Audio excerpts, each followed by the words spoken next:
For the first steps. We have seen how socialism was nurtured by the philosophy of the Enlightenment. The new infant came into the world at the time of the Great Revolution and was suckled by Mother Guillotine. But it took its first steps down life's path after the heroic epoch of the Terror had already passed. It is touching to see traces of the future shaker of kingdoms and shatterer of thrones emerge from the charming infantile awkwardness.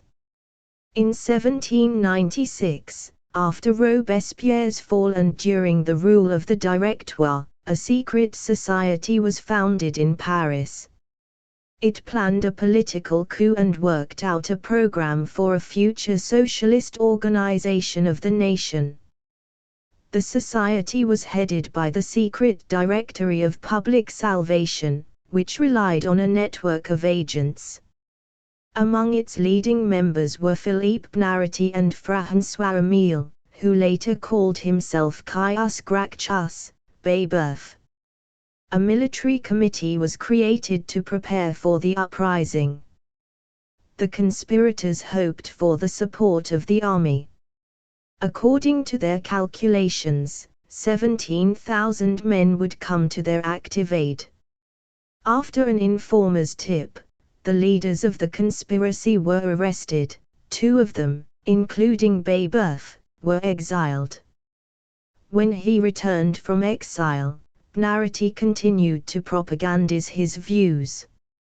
The majority of the socialist revolutionaries of the day were under his influence. In particular, he founded a circle in Geneva which was to exert a great influence on Weiterling, whose role in the formation of Marx's views is well known. Numerous documents in which the society set forth its views were published by the government immediately after the conspiracy was uncovered. A detailed description of the conspiracy and its plans was later given by Bonarroti in his book Conspiracy of Equals. The central principle of this society's program was the need for equality at any cost. This was reflected in the very title of the work. The principle of equality was laid down in their so-called manifesto with invulnerable Gallic logic. Quote, "All men are equal, are they not? This principle is irrefutable, for only a man who has lost his reason can in full earnestness call night day." End quote. Having established this unshakable foundation, the manifesto proceeds to draw conclusions from this axiom. Quote, "We truly want equality or death. This is what we want." End quote. And, quote, "For its sake, we are ready for anything, we are willing to sweep everything away. Let all the arts vanish, if necessary, as long as genuine equality remains for us." End quote. And, quote, "Let there be an end, at last, to the outrageous differences between the rich and the poor, the high and the low, the lords and the servants, the governors and the governed." End quote. This led directly to the communality of property. Quote, "The Agrarian Law, that is, the division of arable land, was a temporary requirement of unprincipled soldiers, of certain tribes, who were prompted more by instinct than by reason. We aspire to something more lofty and just, the community of property." End quote. The right of individual property was to be abolished. The country was to be turned into a single economic unit built exclusively on bureaucratic principles. Trade, except for the smallest transactions, was to be stopped and money withdrawn from circulation. Quote, "It is necessary that everything produced on the land or in industry be kept in general storehouses for equitable distribution among citizens under the supervision of the appropriate officials." End quote. Simultaneously, universal obligatory labor is introduced. Quote, individuals who do nothing for the fatherland cannot enjoy political rights of any kind, they are as foreigners afforded the hospitality of the Republic. End quote. Quote, to do nothing for the fatherland means not to serve it by useful labor. The law treats as useful labor the following endeavors: agriculture, stock raising, fishing, navigation, mechanical and artisan crafts, petty trade, transportation of men and goods, military arts, education and scientific activities. Persons engaged in teaching or science must submit certificates of loyalty. Only in this case is their labor considered useful. Officials supervise work and see to it that jobs are equitably distributed. Foreigners are forbidden to take part in public gatherings. They are under the direct supervision of the supreme administration, which can deport them to a place of corrective labor. End quote. Under pain of death they are forbidden to possess weapons. The creators of this plan were aware that carrying it out would entail an unprecedented growth in the number of officials. They pose this question in broad terms. Quote, indeed, never before has a nation possessed them in such great numbers. Apart from the fact that in certain circumstances every citizen would be an official supervising himself and others, it is beyond doubt that public offices would be very numerous and the number of officials very great. End quote. Here is how the interrelationship of individuals with the bureaucracy is conceived. Quote, in the public structure devised by the committee, the fatherland takes control of an individual from his birth till his death.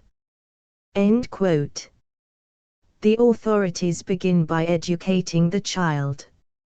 Quote, protect him from dangerous false tenderness and by the hand of his mother lead him to a state institution where he will acquire the virtues and knowledge necessary for the true citizen.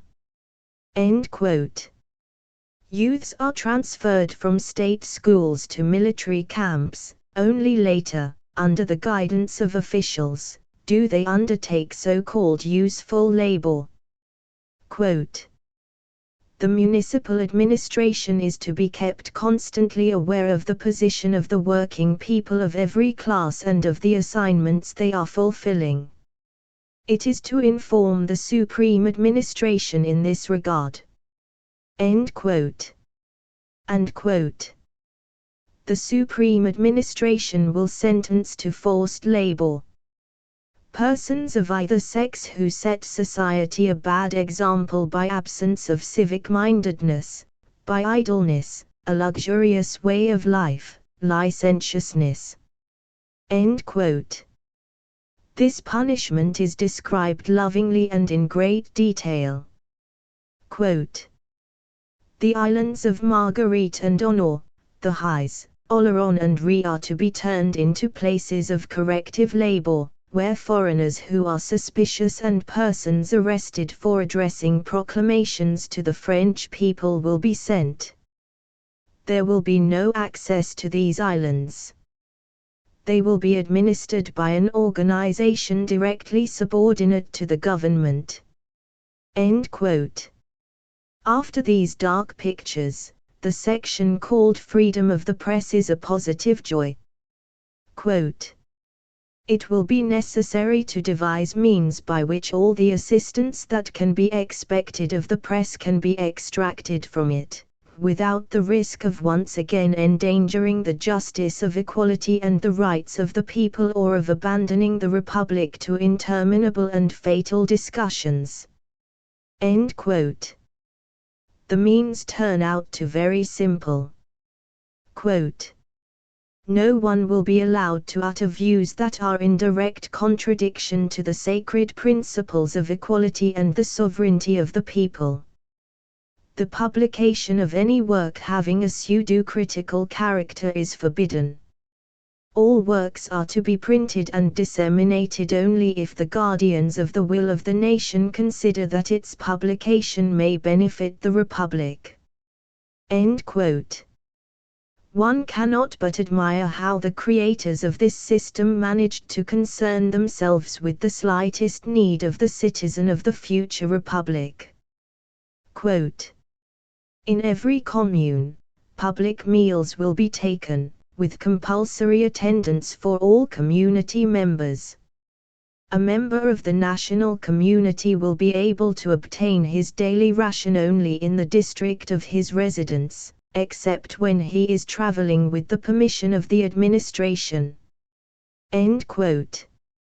And quote, "Entertainment that is not available to everyone is to be strictly forbidden." End quote. This is explained in another passage. Quote, "For fear lest imagination, released from the supervision of a strict judge, should engender abominable vices so contrary to the commonweal." End quote. The equals inform us that they are friends of all nations.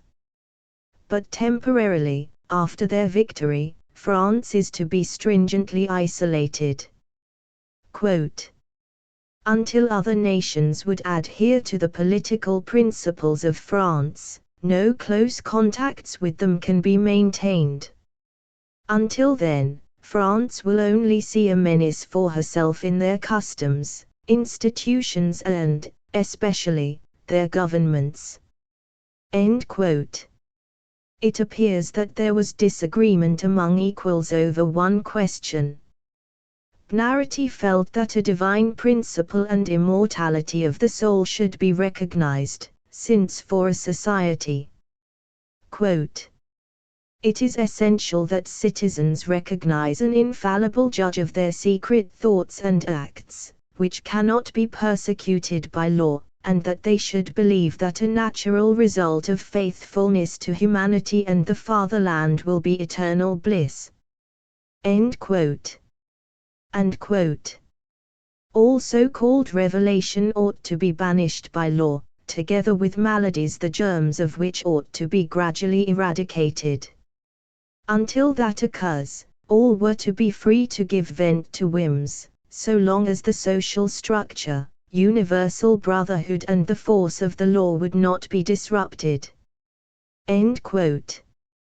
Pnarity believed that, quote, "The teaching of Jesus, if depicted as flowing out of the natural religion from which it does not differ, could become a support of a reform based on reason."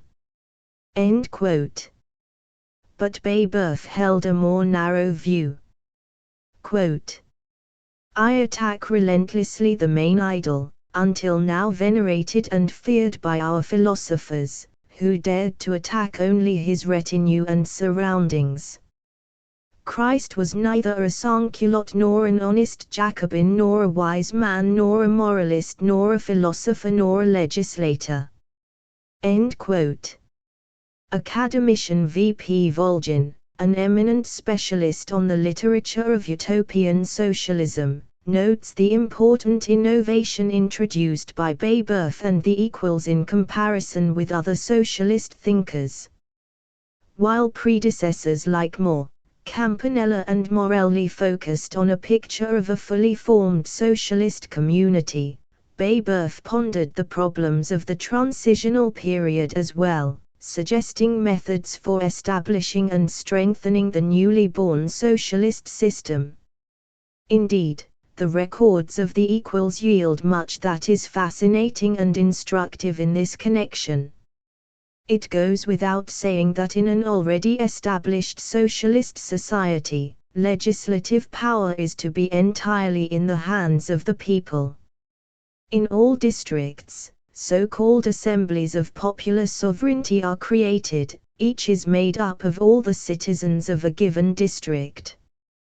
Delegates appointed directly by the people constitute the so-called Central Assembly of Legislators. The procedure for appointment is not further specified. The legislative power of these assemblies is restricted, however, by certain basic principles which, quote, the people themselves are not empowered to violate or to alter. End quote. In addition to legislative assemblies, and parallel to them, senates consisting of old men are to be instituted. Supreme power was to be given over to a corporation of so-called guardians of the national will. This was conceived as a kind of, quote, tribunal responsible for overseeing the legislators, so that those who abuse the right of issuing decrees would not encroach upon legislative power. End quote. In the period immediately following the Revolution, however, a different structure of government was envisaged. Quote, what kind of authority would this be? Such was the delicate question that the secret directory has subjected to thorough scrutiny. End quote. The answer to this delicate question could be summed up as follows. Power would be concentrated in the hands of the conspirators or partly shared with individuals appointed by them. Quote, it will be proposed to the people of Paris to institute a National Assembly vested with supreme power and consisting of Democrats, one from every department. Meanwhile, the secret directory will investigate thoroughly as to which of the Democrats ought to be put forward after the revolution is completed. The directory will not cease to act but will carry on supervision of the new assembly. End quote.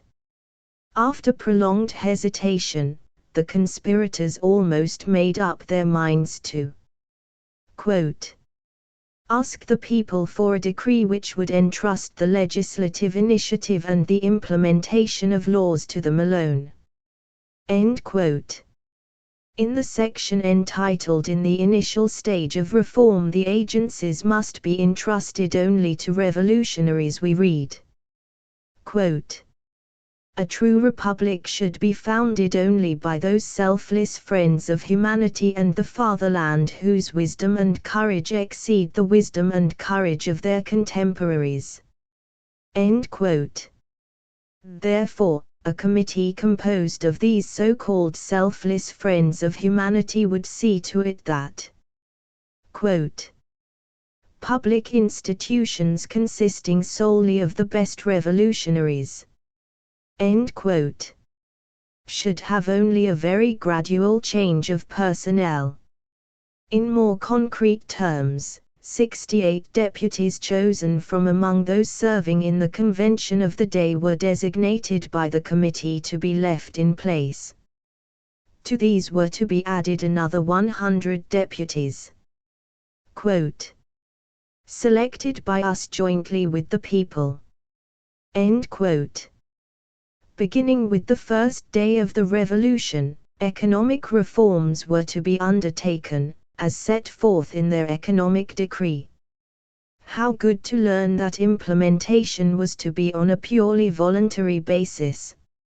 All those who would renounce their property voluntarily would make up a large national community.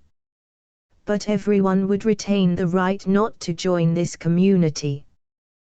Those who did not would acquire the status of foreigners with all the attendant rights and duties sketched in above.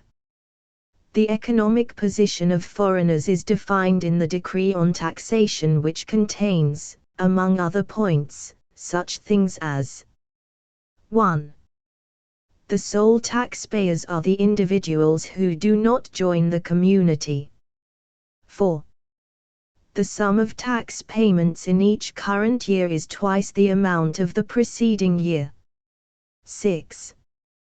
Persons not party to the national community may be required, in case of necessity and against payment of future taxes, to supply produce and manufactured goods to the storehouses of the national community. The Decree on Debts Article 3 states that debts owed by Quote, any Frenchman who has become a member of the national community to any other Frenchman are annulled. End quote. Other measures designed to strengthen the newly established regime and to promote its reforms were elaborated. For instance, quote, distribution of the possessions of emigrants, conspirators and enemies of the people to defenders of the fatherland and to the poor. End quote. It is tempting to think that it was profound knowledge of life, based on personal tragic experience, that prompted the so-called selfless Friends of Humanity to plan instituting the following highly important reforms, on the very first day of the revolution.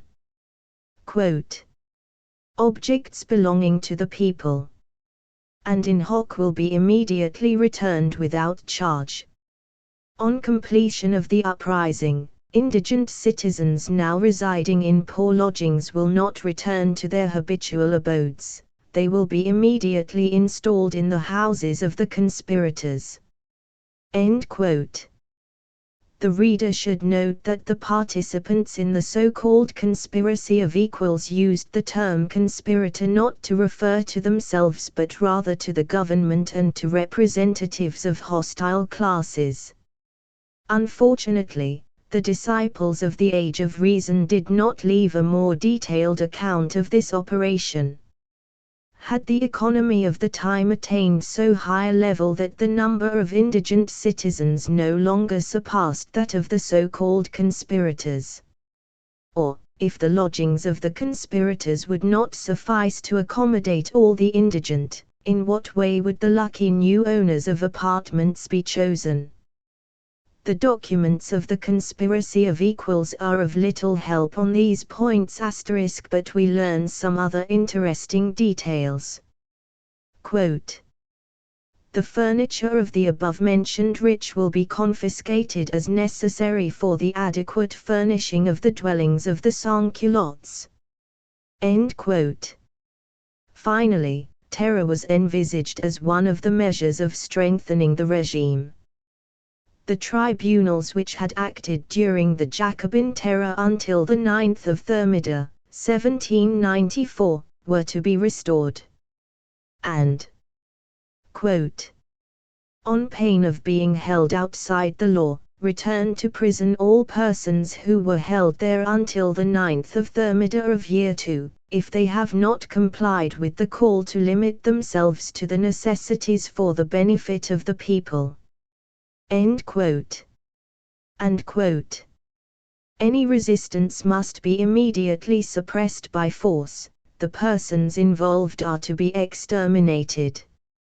Also liable to capital punishment are persons sounding an alarm themselves or causing others to do so, and foreigners, no matter what their nationality, who are apprehended on the street. End quote. Members of the existing government, members of the two councils and of the executive directorate were to be executed. Quote, the crime was evident and the punishment had to be death. A great example was essential. End quote. As well as quote, in the insurgent committee, views were current to the effect that the condemned were to be buried under the rubble of their palaces, whose ruins would serve to remind future generations of the just punishment meted out on the enemies of the people. End quote. In elaborating their system of reforms and practical measures, the activists of the conspiracy of equals did not close their eyes to objections which they might encounter. Disorganizers, rebels, they say to us, all you want is massacre and plunder. Such charges are swept aside, however. Quote, never has so broad a plan been conceived and brought into existence. 55, 2, p. 136, let them show us, they would exclaim, another political system with which such great results could be obtained with more easily implemented means. End quote. we note with sorrow how such a perfectly conceived system was constantly hampered in practice by a host of petty and squalid difficulties. First of all, the conspirators did not avoid what Rabelais called, quote, the incomparable grief, end quote. That is, lack of money. In the section entitled "The Participants in the Conspiracy Despised Money," Buonarroti says, quote, certain steps were undertaken to obtain means, but the greatest sum that the secret directory ever had at its disposal was 240 francs in cash, contributed by the ambassador of an allied republic. We cannot help but sympathize when Buonarroti laments, quote, how difficult it is to do good armed only with means acknowledged by reason, end quote. And a second misfortune befell our heroes: internal discord over dividing power not yet seized. The committee was at first joined by a small group that called itself the Montagnards.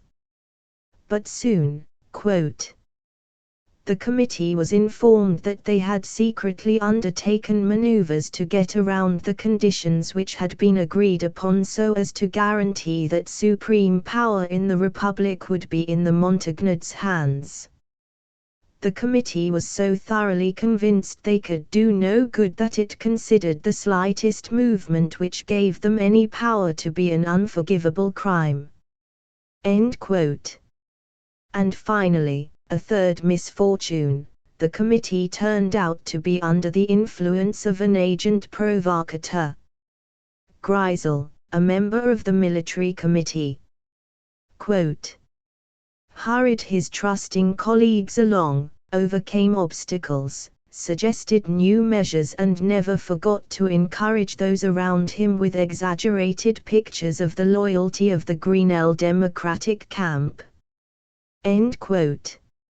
And it was this Grisel who was denouncing the committee to the authorities. The insurgent committee was already working out the details of the uprising. One of its members was writing a proclamation called, "The Insurgent Committee of Public Salvation." The people have triumphed, tyranny is no more. 128. At this point, the writer was interrupted and seized, says Buonarroti, who seems not to have lost his French wit. The army and the people had not supported the conspirators.